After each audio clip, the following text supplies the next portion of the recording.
তাড়াতাড়ি 1000 সাবস্ক্রাইবার 4000 ঘন্টা কিভাবে পূরণ করলাম সব কিছু শেয়ার করব আজকে আপনাদের সাথে। চলো বন্ধুরা শুরু করা যাক। হ্যালো এভরিওয়ান, আসসালামু আলাইকুম। সবাই কেমন আছেন বন্ধুরা? আশা করি কাছে এবং দূরে দেশ দেশান্তরে যে যেখান থেকে বসে আমার এই ভিডিওটা দেখতেছেন সবাই ভালো আছেন, সুস্থ আছেন। আলহামদুলিল্লাহ, আল্লাহর অশেষ রহমতে আমিও ভালো আছি। চলে আসলাম একটা নতুন ভিডিও নিয়ে। তো আশা করি সম্পূর্ণ ভিডিওটা দেখবেন, ভালো লাগলে একটা লাইক দিয়ে দিবেন, একটা কমেন্ট করে দিবেন, কেমন হয়েছে অবশ্যই কমেন্টে জানিয়ে দিবেন। তো আজকে আমি আপনাদের সাথে শেয়ার করবো আমার ইউটিউব জার্নিটা, আমি কিভাবে ইউটিউবে নিয়ে আসলাম, কিভাবে আমি এত তাড়াতাড়ি 1000 সাবস্ক্রাইবার সম্পূর্ণ করলাম, ওয়াচ টাইম পূরণ করলাম। অবশ্যই আজকে সম্পূর্ণ ভিডিও জুড়ে থাকলে অবশ্যই আপনারা জানতে পারবেন এবং আপনারা উপকৃত হবেন যারা আমার মতো নতুন ইউজার আছেন, ইউটিউবার আছেন। তো শুরু করা যাক। প্রথমে হচ্ছে আমি কিভাবে ইউটিউবে নিয়ে আসলাম। আমি যখন টিভি দেখি, টিভি দেখার পরে আমি দেখি কি অনেকে ব্লগ করে, হচ্ছে travel blog, shopping blog, family blog. তো এগুলো দেখে না আমি অনেক ইন্সপায়ার হয়ে আমি ভাবলাম যে আমিও তো করতে পারি, যেহেতু আমি বাসায় থাকি, কোনো কাজ বাজ করি না, আর জয়েন্ট ফ্যামিলি যেহেতু অনেক কিছু শেয়ার করা যায়। আর ঘরে যেহেতু 2টা বেবি আছে, বেবি ফুডগুলো হচ্ছে ভিডিও করা যায়, আর বেবিদের কিন্তু ব্লগ আরও বেশি হচ্ছে ভিউ হয়। এই কারণে হচ্ছে আমি ইউটিউবে নিয়ে আসি। তো আমার হাজব্যান্ডকে বলে আমি বললাম যে আমাকে একটা ক্যামেরা কিনে দাও, আমি হচ্ছে ব্লগ করব। বলছি ক্যামেরা এত দাম, ক্যামেরা আমি কীভাবে কিনে দেবো, ব্লগ টলগ করার দরকার নেই। আমি বলছি যে ক্যামেরা না, সরি, আমাকে একটা ফোন কিনে দাও, স্মার্টফোন। জাস্ট স্মার্টফোন দিয়েই এখন ভিডিও আপলোড করে অনেক টাকা ইনকাম করা যায়। এরকম পটায় পটায় ওনার থেকে আমি একটা স্মার্টফোন কিনি। কেনার পরে আমি হচ্ছে জুন মাসে আমার ফোনটা কিনে দেয় 6 তারিখে। জুন মাসের 6 তারিখে ফোনটা কিনে দেয়। তারপরে আমি হচ্ছে জুন মাসের 11 তারিখ থেকে আমার ভিডিও আপলোড করা শুরু করি। কারণ হচ্ছে আমি প্রথমে সব কিছু খুঁজে বের করছি কীভাবে কী করতে হয়, এডিটিং, ভয়েস, থাম্বনেল, টাইটেল, এগুলো সব আমি শিখেছি আগে। তারপরে হচ্ছে আমি ভিডিও ছাড়া শুরু করি। তো প্রথম যখন আমি ভিডিও ছাড়া শুরু করলাম, আমার ভিডিওতে কোনো ভিউ নাই, 1টা 2টা ভিউ। অনেক বড় বড় ভিডিও ছাড়ি, একটা ভিডিওতে ভয়েস দিতে এমন গেছে 20টা 30 বারও ভয়েস দিছি, তারপরেও ভয়েস সুন্দর হয় না, মিলে না। টাইটেল থাম্বনেল খুঁজতে মানে মাথার ভিতরে এনে লিখে তারপরে টাইটেল থাম্বনেল দিতাম। তারপরে দেখি আমার ভিডিওতে কোনো ভিউ নাই। তারপরে আমি ভাবলাম যে এখন কি করা যায়, একদমই তো আমার ভিডিওতে ভিউ নাই।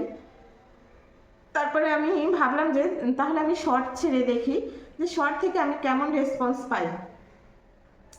তারপর আমি শর্ট আপলোড দিই। আমার ভিডিও যেই ব্লগ ভিডিও ছিল ওইখান থেকেই আমি কেটে নিয়ে তারপরে আমি শর্ট আপলোড দিতাম। তো শর্ট আপলোড দেওয়ার সাথে সাথেই দেখতাম কি ভিউ, সাবস্ক্রাইবার হয়ে যেত। আমি ভাবলাম যে শর্টে এত, তাহলে আমি শর্ট দিই। পরে আবার টিভিতে আমি চার্জ দিয়ে দেখি না, যে আসলে শর্ট দিলে কোনো লাভ নাই। বড় চ্যানেলে শর্ট দিলে কি হয়, ভিউ হয়, লাকি চান্স যদি একটা কোনো রকম ভাইরাল হতে পারে, 10 মিলিয়ন হয়ে যায়। আমাদের তো ছোট চ্যানেল, আমাদের তো আর 10 মিলিয়ন হওয়া সম্ভব না 3 মাসের ভিতরে। এই কারণে ভাবলাম যে তো কী করে ওয়াচ টাইমটা পূরণ করা যায়।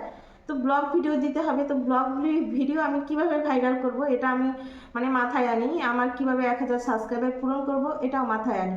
সবার আগে হচ্ছে আমি সাবস্ক্রাইবারটা মাথায় নিই যে আমার 1000 সাবস্ক্রাইবার পূরণ করতে হবে। তারপরে হচ্ছে আমি এখন কি করব পরে আমি হচ্ছে দেখি যে লাইভ করা যায়, লাইভ থেকে অনেক ওয়াচ টাইম পাওয়া যায়, সাবস্ক্রাইবারও পাওয়া যায়। তারপরে আমি লাইভে যাই, দেখি যে আমার লাইভ অন হয় না।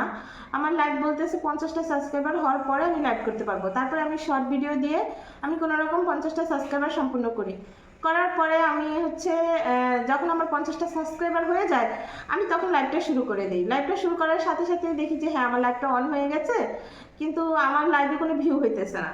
আমার ব্লগ ভিডিওর মতো আমার 1টা 2টা এরকম ভিউ হয়, তার উপরে কোনো ভিউ নাই লাইভে।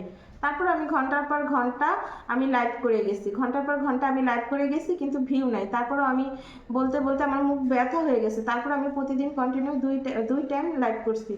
করার পরে এরকম করতে আমার মাসখানেক হয়ে গেছে, আমি ওখান থেকে কোনো ওয়াচ টাইম বা সাবস্ক্রাইবার কিছুই পাই না। তারপর আমি কষ্ট করে গেছি, তারপরে আমি ভিডিও দিতেছি, একদিন পর একদিন ব্লগ আপলোড দিতেছি, তারপরে লাইভও করতেছি, দোনোটাই আমি কন্টিনিউ করতেছি। তারপরে হঠাৎ দেখি একদিন আমার লাইভ ভাইরাল হয়ে যায়, আমার লাইভে 100 150 200 এরকম ভিউ হওয়া শুরু করে। তো ওইখান থেকে আমার কিছু ওয়াচ টাইম আসা পূরণ হয়ে যায়। প্রায় 1000 সাবস্ক্রাইবার আমার হচ্ছে এলবি থেকেই চলে আসে। যেহেতু আমার ভিডিও ভাইরাল হয় না, কিন্তু এলবি ভাইরাল হয়ে গেছে, ওইখান থেকেই আমার সাবস্ক্রাইবার শুরু হয় আর কি বেশি। এলবি থেকে আমার যত সাবস্ক্রাইবার হয়েছে, তো আমি ওনাদেরকে, যারা আমার ফ্রেন্ড সার্কেল ছিল এলবিতে, তাদেরকে আমি বলে রাখতাম যে আমি এই 2 টাইম লাইভে আসবো, আপনারা সবাই চলে আসবেন গল্প করতে আমার সাথে। তো সেম একই অবস্থা, আমি যখনই লাইভে আসতাম সবাইকে টাইম টু টাইম বলে দিতাম, আর আমি লাইভে আসার সাথে সাথে তারা চলে আসতো। আর আমার কিন্তু 40-50 ঘন্টা এখান থেকে আমি প্রতিদিন পাইতেছি। মানে 1000 যদি ভিউ হয় একটা লাইভে, তাহলেই কিন্তু 40 ঘন্টা অলরেডি চলে আসে। যদি 100 জন বন্ধু থাকে, তারপরেও ধরেন 1.5 ঘন্টা 2 ঘন্টা এরকম থাকলে, একটা না যখন আমি দেখি যে আমার ভিউটা কমে গেছে, তখন আমি কেটে দিই। যতক্ষণ পর্যন্ত আমার ভিউ থাকে ততক্ষণ পর্যন্ত আমি এলবিতে থাকি। এলবিতে কথা বলতে কিন্তু অনেক কষ্ট, তারপরও কষ্ট না করলে কেষ্ট মিলে না, কষ্ট একটু করতেই হবে। আমি এইভাবে আমার 1000 সাবস্ক্রাইবার পূরণ করে ফেলি আলহামদুলিল্লাহ, আপনাদের দোয়ায়, আপনাদের সাপোর্টে, এবং আমি ওয়াচ টাইমের কাছাকাছিও চলে আসি। তো আমি একদিন আমার মেয়ে বসে আছে, আমার আম্মু বসে আছে, তো আমি তাদের দিকে মোবাইলটা ধরে আমি গেছি কাজ করতে, যে আমি লাইভে আছি, তো তাদের দিকে থাক, শব্দ হোক, তারপর আমি কাজটা সেরে আসি। খালি কিছু তো আর দেখানো সম্ভব না। তো হঠাৎ করে আমার দেখি এসে যে আমার লাইভটা কেটে গেছে। তারপরে আমি অনেকবার চেষ্টা করি লাইভে আসার জন্য, কিন্তু আমি লাইভে আসতে পারতেছি না, কারণ আমার লাইভটা ব্লক করে দিছে আমার বেবি ছোট দেখানোর কারণে। বেবির সাথে 13 বছরের উপরে কাউকে দেখাইতে হবে। আমার মা আবার সরে গেছে, যার কারণে আমার বেবিকে একা দেখানো হয়েছে, যার কারণে আমার চ্যানেলটা, আমার লাইভটা পুরো ব্লক করে দিছে। ওনারা কবে ওপেন করবে সেটাও আমাকে বলে দেয় নাই। আমি অনেক টেনশনে পড়ে গেছি যে আমার সাবস্ক্রাইবারটা সম্পূর্ণ হয়ে গেল, এখন আমি ওয়াচ টাইমটা পূরণ করবো, আমার 1000 ওয়াচ টাইমও হয়ে গেছে, এখন আমি যদি এভাবে ডাউনে পড়ে যাই তাহলে তো আমার ওয়াচ টাইমটা পূরণ হবে না। আমি কি করব? আমি কিন্তু ভিডিও দিতেছি আলহামদুলিল্লাহ, আমি ভিডিওতে 100-150 ভিউ পাওয়া শুরু করি।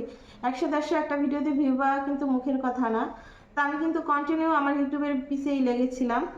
তারপরে আমি দেখি যে এখন কি করা যায়, কি করা যায়। আমি অনেক টিভিতে ঘাটাঘাটি করি, দেখি যে কিছু সমাধান হয় কিনা। তারপরে আমি ওনাদেরকে ইমেল পাঠাই, ইমেল পাঠানোর পরে ওনারা আমাকে বলে এটা কবে ঠিক হয় কোনো গ্যারান্টি নাই। এটা 13 বছরের কম বাচ্চা দেখানোর কারণে আমাকে ওয়ার্নিং দেওয়া হয়েছে আগেই, কিন্তু সেটা আমি দেখি নাই। ইমেল পাঠাইছিল, আমি দেখি নাই, যার কারণে আমার লাইভটা ব্লক করে দিছে। তারপরে আমি ভেঙে পড়ি, তারপরে আমি আর ভিডিও আপলোড করি না, আমি লাইভেও আসি না, আমার মনটা একদম খারাপ হয়ে যায়। তারপরে কিছুদিন পরে দেখি যে আমার এলবিটা চলে আসে, প্রায় 2 সপ্তাহ পরে, 15 দিন পরে দেখি আমার এলবিটা আবার চলে আসে।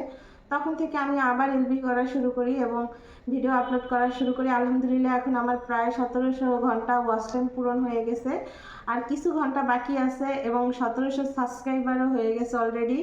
এখন আমি ভিডিও ছাড়লে আমার ভিডিওতে 100-150 ভিউ অলরেডি চলে আসে। তো এভাবে সবাই আমাকে সাপোর্ট করবেন, এবং নতুন যারা আছেন ইউটিউবার সবাই একটু সাবধানে ইউটিউবিং শুরু করবেন। ইউটিউবিং খুবই সহজ জিনিস, যদি আপনারা সুন্দরভাবে করতে পারেন তাহলে সুন্দরভাবে এটা করতে হবে, শিখতে হবে। আর টাইটেল থাম্বনেল মাস্ট, এই দুটো কিন্তু খুবই প্রয়োজনীয় জিনিস। মানুষ আকর্ষণ হয়েছে টাইটেল থাম্বনেল দেখে, তারপর আপনার ভিডিওটা দেখতে আসবে, আর তা ইউটিউব থেকে আপনার ভিডিওটা সার্চে দিবে। তো সবাই ইউটিউবে থাম্বনেল আর টাইটেলটা এটা ঠিকঠাক মতো দিবেন, দেখবেন আপনাদের ভিডিও এমনি ভাইরাল হয়ে যাবে। আর ধৈর্য ধরতে হবে, ধৈর্য হারালে হবে না। আমি কিন্তু ধৈর্য হারিয়ে ফেলছিলাম। আমি যদি ওই প্রায় 15 দিনের মতো বসে না থেকে আমি যদি আমার ভিডিওগুলো আপলোড করে যেতাম, আমার চ্যানেলটা আরেকটু গ্রো করতো। তো এতদিন ভিডিও না দেওয়ার কারণে কিন্তু আমার ইউটিউব চ্যানেলটা কিন্তু আরও স্লো হয়ে গেছে। ভিডিও একটা না রানিং অবস্থায় থাকলে একটা জিনিস, আর এটা বন্ধ করে দেওয়া আরেকটা জিনিস। বন্ধ করে দিলে কি আমার যে মেম্বার, আমার যে ফ্রেন্ড সার্কেলগুলো ছিল, তারা কিন্তু আমাকে ভুলে গেছে, তারা আর আমার কাছে আসবে না। তারা হয়তো বা অন্য কারোর সাথে চ্যাটিং করতেছে, তাদের সাথে সময় কাটাইতেছে লাইভে, তারা আর আমার লাইভে আসতেছে না, কারণ অনেকদিন পর আমি আসছি। এখন আর কেউ আমার নোটিফিকেশনও পায় না, আর আমার চ্যানেলে কেউ আসেও না। এই কারণে সবাই কন্টিনিউ ভিডিও ছেড়ে যাবেন, ভিডিও দিয়ে যাবেন, ধৈর্য হারালে হবে না। আমার মতো কেউ এমন ভুল করবেন না। এমন মানুষ আছে একটা ভিডিও দিয়ে 1000 সাবস্ক্রাইবার 4000 ঘন্টা পূরণ করছে, এমন মানুষও আছে, দেখবেন অ্যাভেলেবেল এরকম আছে। তারা কিছুই পারে না, কিন্তু তারপরে তাদের একটা ভিডিও দিয়ে তারা 1000 সাবস্ক্রাইবার পূরণ করে ফেলেছে, এবং 4000 ঘন্টা পূরণ করে গুগল লাইসেন্স পেয়ে গেছে, এরকম আছে। তো আজকের ভিডিওটা এই পর্যন্তই বন্ধুরা। যদি আমার ভিডিওতে কোনো ভুল ত্রুটি হয়ে থাকে সবাই ক্ষমার দৃষ্টিতে দেখবেন, আর ভালো লাগলে অবশ্যই একটা লাইক দিয়ে দিবেন, একটা কমেন্ট করে দিবেন। যে যেখানে থাকবেন ভালো থাকবেন, সুস্থ থাকবেন। আল্লাহ হাফেজ, আসসালামু আলাইকুম।